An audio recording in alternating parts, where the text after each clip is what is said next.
तो 24 दिनों बाद बदला लिया है इजराइल ने ईरान से। ईरान के कई ठिकानों पर एक साथ अटैक किया गया। आपको बताते हैं इस हमले से जुड़ी हुई बड़ी बातें क्या है।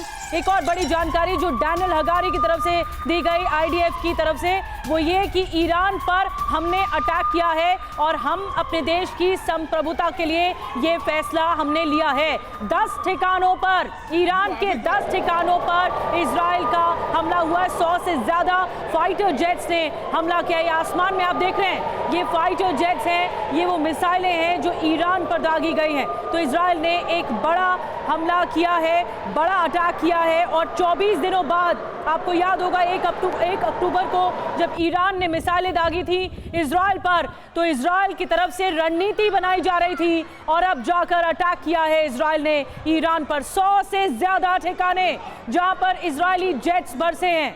आप देख रहे हैं आसमान में जो तस्वीरें दिख रही हैं वो वाकई बहुत विध्वंसक हैं। और अब मिडिल ईस्ट में और ज्यादा युद्ध भड़केगा इस घटना के बाद।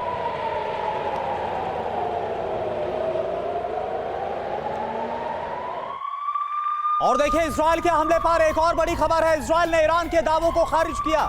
ईरानी एयर डिफेंस सिस्टम नाकाम साबित हुआ, इजराइल की तरफ से बताया गया। हमलों को नहीं रोक पाया ईरान, इजराइल की तरफ से यह कहा गया। तो आपको तस्वीरें हमने आपको दिखाई थी कि कैसे ईरान भी इजराइल के किसी संभावित हमले को लेकर तैयारी कर रहा है। अपने एयर डिफेंस सिस्टम को एक्टिव कर दिया गया।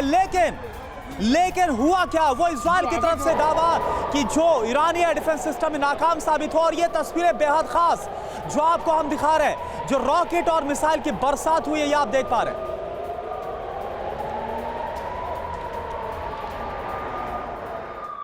और एक और बड़ी खबर आपको बता दें, ईरानी मीडिया ने हमले की पुष्टि कर दी है कि ईरान पर अटैक हुआ है। तेहरान में 6 धमाके सुने गए हैं। ईरानी मीडिया की तरफ से ये कहा गया है 6 धमाके तेहरान में सुने गए हैं, जो कि इजराइल की तरफ से धमाके किए गए। ईरानी मीडिया की तरफ से इस बात की पुष्टि की गई है, तस्दीक की गई है। एक के बाद एक कई अटैक हुए हैं। 10 ठिकानों पर, 10 अलग अलग ठिकानों पर हमला किया है इजराइल ने। ईरान की मीडिया की तरफ से एक बड़ा दावा है कि पुष्टि इस बात की गई है कि तेहरान में ही 6 धमाके सुनाई दिए गए हैं। एक्सक्लूसिव तस्वीरें TV9 भारतवर्ष आप तक पहुंचा रहा है।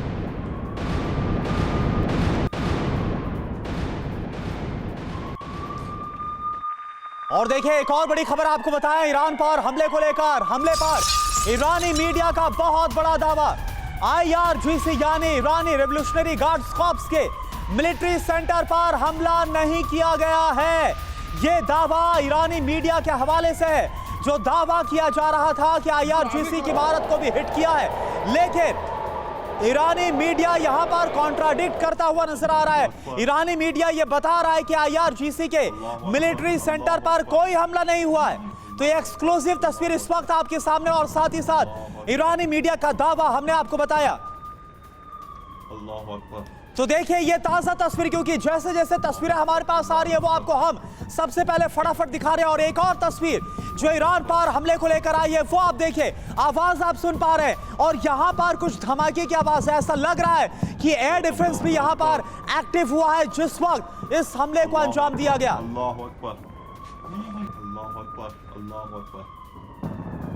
और लगातार एक्शन हो रहा है। एक और बड़ी खबर, इजराइल के हमले के बाद एक्शन में ईरान भी नजर आ रहा है। ईरानी एयर स्पेस को खाली करवाया गया है, सभी विमानों की उड़ान रोक दी गई है। इस वक्त जो जानकारी मिल रही है, एयर स्पेस को बंद कर दिया गया है और खाली कराया गया है एयर स्पेस को। ईरान ने एयर स्पेस को खाली कराया है। अब एहतियातन बड़े कदम ईरान उठा रहा है।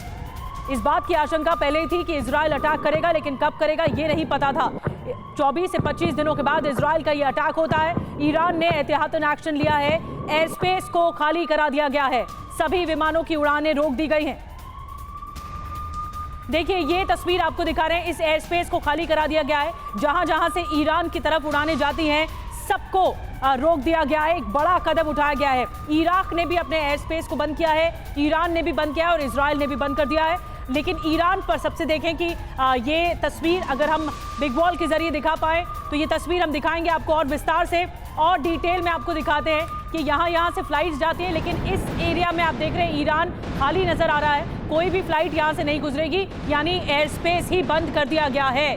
तो ये दूसरा चरण है, ऐसा लग रहा है इजराइल वर्सेस हिजबुल्लाह वॉर का, जो अब ईरान तक आंच आ गई है और सीधी सीधी लड़ाई ईरान तक पहुंचती हुई दिखाई दे रही है। ये देखिए ये मैप है, हम आपको दिखाते हैं और ईरान से इराक भी जाती है, कुवैत जाता है, तेहरान ईरान में ही है, सीरिया, लेबनान और जॉर्डन, यहाँ से फ्लाइट्स जाती है। लेकिन ये एयर स्पेस करोना हम देख रहे हैं पूरा खाली। बिल्कुल, ये पूरा खाली है। ईरान और इसके साथ लगती जितनी कंट्रीज है, चाहे इराक हो, सीरिया हो, जॉर्डन या फिर कुवैत हो, यहां पर मैं चाहूंगा अगर सुमित आप ज्वाइन कर पाए और आप थोड़ा इसको आप ब्रीफ कर पाए कि किस तरह से एहतियातन इस एयर स्पेस को बंद कर दिया गया।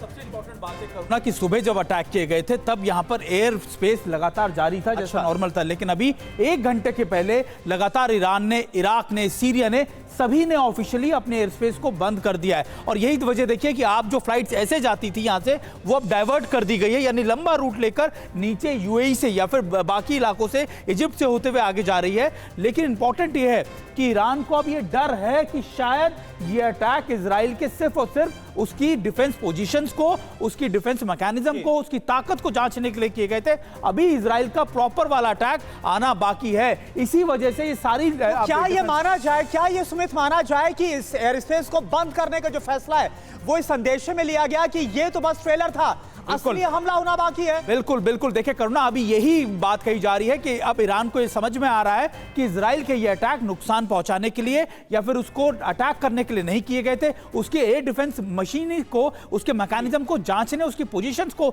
देखने के लिए किए गए थे। और यही वजह है कि अब ईरान और ज्यादा अलर्ट हो गया। इसके बाद असर आप मिडिल ईस्ट पे कैसे देखते हैं सुमित, क्योंकि अब ये बड़ा फैसला है, एयर स्पेस को खाली करा दिया गया है, इराक का भी, ईरान का भी।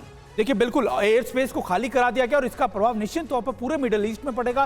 क्योंकि अभी ये कहा जा रहा था कि शायद दोनों के बीच में बातचीत चल रही है, लेकिन एक बार फिर इजराइल ने जिस तरीके से अटैक की है और ईरान की तरफ से जिस तरीके से कहा जा रहा है कि हम रिटेलिएट करेंगे, हम बड़े लेवल पर रिटेलिएट करेंगे, इसका मकसद साफ है कि अब दोनों के बीच में एक बार फिर से ये जंग या फिर आप कह सकते हैं कन्फ्रंटेशन एक कदम और आगे बढ़ गया है। और आप ये भी मानिएगा कि इजराइल भी किसी बड़े अटैक की तैयारी में है। वो IRGC या मिलिट्री इंस्टॉलेशन को बड़े लेवल पर अटैक करना चाह रहा है। सुमित, एक सवाल जो डैनियल हगारी इस वक्त कह रहे थे, उनकी तरफ से कहा गया कि हमारे देश में जब हमें ये फैसला लेना था तो ये बहुत बड़ा कदम था जब हमें ईरान पर अटैक करना था। तो इजराइल ने रणनीति इन 24-25 दिनों में बनाई। देखिए, इजराइल ने ये रणनीति बहुत लंबे समय से तैयार की थी। अब अगर आप स्टेटमेंट को एक बार फिर दोबारा से सुने तो आप समझ में आएगा। उन्होंने कहा कि हमने ऑफेंसिव ऑपरेशन मैकेनिज्म और डिफेंसिव ऑपरेशन मैकेनिज्म दोनों डिप्लॉय किए थे। ये तभी होता है जब आपको पता हो कि आप दूसरे एनिमी के एरिया में या उसके आसपास के इलाकों में जा रहे हैं और आप के लिए अगर जब रिटेलिएशन आएगा तो आपने डिफेंसिव मैकेनिज्म भी उस इलाके में अपने लेड कर रखे, अपने लगा रखे। अभी इंपॉर्टेंट ये है कि इजराइल ये तैयारियां बहुत कैलकुलेटिव तरीके से कर चुका है और इजराइल ये जानता है कि अगर आप एनिमी के एरिया में एकदम से घुसे तो निश्चित तौर पर ईरान के पास भी ये डिफेंस मैकेनिज्म है, उसके पास भी तैयारियां हैं, तो निश्चित तौर पर इजराइल को नुकसान ना हो। तो इसलिए चेक एंड बैलेंस किया जा रहा है, लगातार ये जांचा परखा जा रहा है कि आखिरकार जब अगर अंदर हम घुसे तो कहां कौन कौन सी लोकेशन होगी जहां से हमें वैक्यूम मिल सकता है, जहां से हमें स्पेस मिल सकता है